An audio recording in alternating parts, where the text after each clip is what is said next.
Sensitivity جو ہوتی ہے وہ سیکٹیرینزم کی سب سے بڑی وجوہات ہے. سب سے بڑی وجہ یہ ہے اس کی سینسٹیوٹی ہے کہ اس سینسٹیوٹی کی وجہ سے ہمارے اندر فرقہ واریت چلی ہے. فرقہ واریت اور کسی لحاظ سے نہیں چلتی, صرف سینسٹیوٹیز کے لیے. کیونکہ اللہ تعالیٰ نے قرآن پاک میں ارشاد فرمایا ہے کہ اس قرآن کے اندر عقل والوں کے لیے نشانیاں ہیں.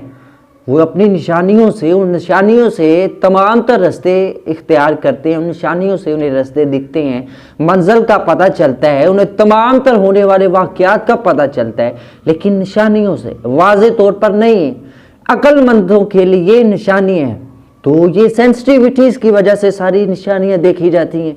اب جس کے پاس سینسٹیوٹی نہیں ہے, جس کے پاس کوئی اتنا زیادہ مائنڈ ہی نہیں جو کسی بات کو, کسی نشانی کو سمجھ سکے, کسی اشارے کو سمجھ سکے کہ اس کے اندر کیا لکھا ہے, کیسے لکھا ہے, تو پھر وہ اپنا طریقہ اختیار کرے گا اپنی سینسٹیوٹی کو. سینسٹیوٹی کیا ہے؟ حساسیت ہے نا, محسوس کرنے کی, عقل کے ساتھ کہ آپ کس چیز کو کس طریقے سے محسوس کر رہے ہیں, کس طریقے سے لے رہے ہیں.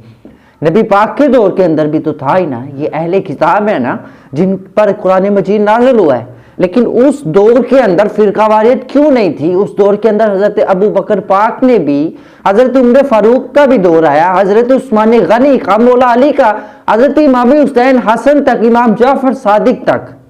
مجھے بتائیں کہ کیا قرآن پاک تو انہی کے پاس بھی تھا نا, تب فرقہ واریت نہیں ہوئی, تب کوئی فرقہ واریت کا کوئی مجاز پیدا ہی نہیں ہوا. تب سارے کے سارے تھے حضور پاک کے پیچھے کہ انہوں نے یہ کام کیا ہے, انہوں نے اس کام کا حکم دیا, یہ احادیث ملتی ہیں, یہ قرآن کا انہوں نے تفاسیر بیان کیا. یہ جو تمام احادیث ہیں یہ قرآن کی تفاسیر ہیں, یہ قرآن کی وضاحت کرتی ہیں. لیکن ہمارے اندر کیا ہے کہ فرقہ واریت شروع ہو گئی ہے. وجہ کیا ہے؟ سینسٹیوٹی نہ ہونے کی وجہ سے. محسوس کرنے کی طاقت جو ہے نا اس کا غلط استعمال ہے. محسوس کرنے کی طاقت کی پاور کا لو ہونا ہے. اب میں کسی کو برا کہوں, کوئی مجھے آ کر تھپڑ مار دے, اپنا کوئی, تو میں محسوس کرتا ہوں اس نے تھپڑ کیوں مارا ہے, کس وجہ سے مارا ہے. ہو سکتا ہے میں اپنی محسوس کر جاؤں کہ اس نے جان بوجھ کر, یا اس کو مجھ سے کوئی دشمنی تھی. اب میرے محسوس کرنے پہ, میری سینسٹیوٹی پہ ڈیپینڈ کرتے ہیں کہ میں اس کو بری طرف لے جاؤں یا اچھی طرف, کہ میں نے یہ غلطی کی تھی اس لیے تھپڑ مارا ہے, یا میں دوسری طرف لے جاؤں نیگیٹو کی طرف کہ میرے کوئی گناہ نہیں تھا, یہ تو میرا عزیز ہے جس نے آ کے تھپڑ مارا, اس نے جان بوجھ کر مارا, اس نے ایسا کیوں کیا, یہ مجھ پر ڈیپینڈ کرتے ہیں. اسی طرح جب سیکٹیرینزم پھیلتا ہے نا, جب فرقہ واریت پھیلتی ہے, تو پھر یوں ہوتا ہے انسان جب قرآن کی آیت پڑھ رہا ہوتا ہے نا, جب انسان قرآن کی آیت کو سمجھ رہا ہوتا ہے, پھر وہ محسوس کر جاتا ہے اور طرف, اور دوسرا جب پڑھتا ہے وہ محسوس کر جاتا ہے اور طرف. بندے بشر ایک ہی ہیں, وہی امتی, ہم تمام بشر جو اہل حدیث ہیں, اہل سنت ہیں, اہل تشیع ہیں, یہ تمام بشر ہیں نا. کیا کوئی اور مخلوق ہے؟ اہل سنت کوئی اور مخلوق ہے, اہل حدیث کوئی اور مخلوق ہے, تمام ایک مخلوق ہے. لیکن وجہ کیا ہے سیکٹیرینزم کی؟ سینسٹیوٹی, محسوس کرنے کی, عقل کا استعمال کرنے کی, کہ کس طرح عقل کا استعمال. ایک ہی قرآن کی آیت ہے, وہ کہہ رہے ہیں کہ اس جگہ جانے کے لیے منع کر دیا, دوسری کی طرف دوسرے کہہ رہے ہیں نہیں, منع نہیں کیا گیا, اس وجہ سے یہ کہا گیا تھا. لیکن یہ کیوں ہے ایسا؟ صرف اور صرف اسی وجہ سے ہے. سینسٹیوٹی, ہمارے محسوس کرنے کی طاقت جو ہے وہ ہم اپنے طور پر لے کر جاتے ہیں, ہم اپنے نظریے کے مطابق لے جاتے ہیں. حالانکہ دین کے اندر اپنا نظریہ نہیں, دین کے اندر نظریہ وہی جو کریٹ ہو چکا ہے, جو بن چکا ہے, جو نبی پاک صلی اللہ علیہ وسلم نے بنا دیا. اس کے بعد دین کے اندر کوئی ایڈنگ نہیں ہو سکتی.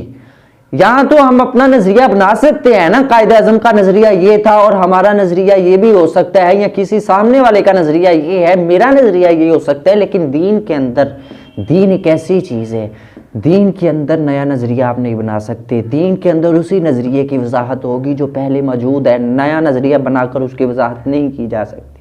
اس لیے آپ صرف اور صرف سینسٹیو اس لحاظ سے ہو جائیں, اور اس کو ختم کرنے کا طریقہ صرف یہی ہے.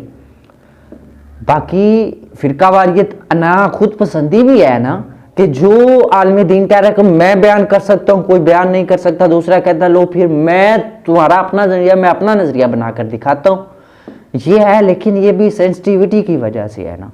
وہ اپنے آپ کو بتا رہا ہے کہ میں یہ کرتا ہوں, دوسرا بتا رہا ہے کہ میں یہ کرتا ہوں, اسی طرح پھر کام پھیلتا پھیلتا بڑھ جاتا ہے. اس لیے انسان اپنی سینسٹیوٹی کو محسوس کرنے کی طاقت, کہ اس نے اس آیت کا, اس حدیث کا یہ مطلب نکالا, اس کا مطلب ہے کہ اس کے اراؤنڈ ہی مجھے کوئی نہ کوئی بات ملنی چاہیے, جب وہ پڑھے گا اسے مل جائے گی. لیکن ایک انا پسندی کے اندر کہ اگر میں نے اس کے حق ہونے کا پرچار کر دیا, اگر میں نے اہل حدیث کے سچ ہونے کا, اہل حدیث سوچے کہ اگر میں نے اہل سنت کے حق ہونے کا پرچار کر دیا تو مجھے اہل حدیث میں کون رہنے دے گا, مجھے تو نکال دیا جائے گا. اس وجہ سے بھی یہ تمام کام ہو رہے ہیں, اس وجہ سے تمام. اور ہم مسلم ہیں, یہ ڈائلاگ بولا جاتا ہے, ہم اہل حدیث نہیں ہیں, ہم اہل سنت نہیں ہیں, ہم تو مسلم ہیں جی. تو اہل حدیث, اہل سنت اور مسلم کون ہے؟ اہل حدیث مسلم نہیں ہے, اہل سنت مسلم نہیں ہے, تمام مسلم ہیں.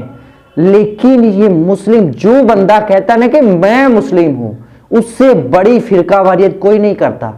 وہ سب سے بڑا فرقہ واریت کا منبع وہ آدمی ہوتا ہے جو کہتا ہے کہ میں نہ اہل حدیث ہوں, نہ میں اہل سنت ہوں, میں اور صرف مسلمان ہوں. میں آپ کو صحیح کہہ رہا ہوں. اسے پتا ہوتا ہے کہ میں چل کر رہا ہوں اہل حدیث کے مذہب پر, اہل سنت کے مذہب پر, اہل تشیع پر, لیکن اس کے باوجود وہ کہہ رہا ہے کہ نہیں میں تو مسلمان ہوں, میرا کسی سے نہیں تعلق ہے. اب وہ اگر اہل حدیث ہے, وہ آپ سے بحث کرے, آپ اسے بتائیں کہ یہ کام ایسے ہو, کہ میں اہل حدیث نہیں ہوں, میں مسلمان ہوں, میں مسلمان ہونے کے لیے یہ سوچتا ہوں. لیکن دوسری طرف اگر دیکھیں وہ آپ کو اہل حدیث کا پرچار کرتا ہوا نظر آئے گا, صاف نظر آ رہا ہے. اس لیے اپنے اندر محسوس کرنے کے, اپنی سینسٹیوٹیز کو اس طرح بنا لیں کہ آپ کی سینسٹیوٹی دوسروں کی سینسٹیوٹی کے ساتھ میچ کرے دین کے اندر. ویسے نہیں, ویسے تو اپنے اپنے معاملے ہوتے ہیں نا, جیسے کسی کے رشتہ دار کے ساتھ اپنی کوئی معاملات اور ہوتے ہیں, کسی کے اور ہوتے ہیں, اس طرح علیحدہ علیحدہ ہوتے ہیں. لیکن دین کے اندر سینسٹیوٹی ایک ہونی چاہیے, محسوس کرنے کی, پرکھنے کی طاقت کی. اس آیت کا آیا مفہوم یہ ہے, اس مجدد نے, اس عالم دین نے یہ بیان کیا, کس وجہ سے کیا, آخر اس میں سچ ہوگا کوئی, اس نے بیان. اس لیے دین کے اندر اپنی سینسٹیوٹی کو, اپنی حساسیت کو ایک جیسا بنانے, فرقہ واریت کو ختم کرنے کے بعد, اس کے بعد یہ نہیں سوچنا کہ اہل حدیث ہو رہے ہیں, اہل سنت ہو رہے ہیں. صرف اور صرف سوچنا ہے کہ اہل حدیث بھی بشر ہیں, اہل سنت بھی بشر ہیں, اہل تشیع بھی بشر ہیں. ہاں جس کے اندر بہت زیادہ خرابی, جو وہ زیادہ دین سے آؤٹ ہو, جو بہت زیادہ قرآن کے خلاف ہو, ان سے ہمارا تعلق نہیں ہے. لیکن جو ایک طرف چلتے ہیں, چھوٹی موٹی غلطیاں ہیں, وہ ہمارے ہیں, ہم ان کے ہیں. اس لیے ہمیں اپنے آپ کو میچ کرنے کی کوشش کرنی ہے.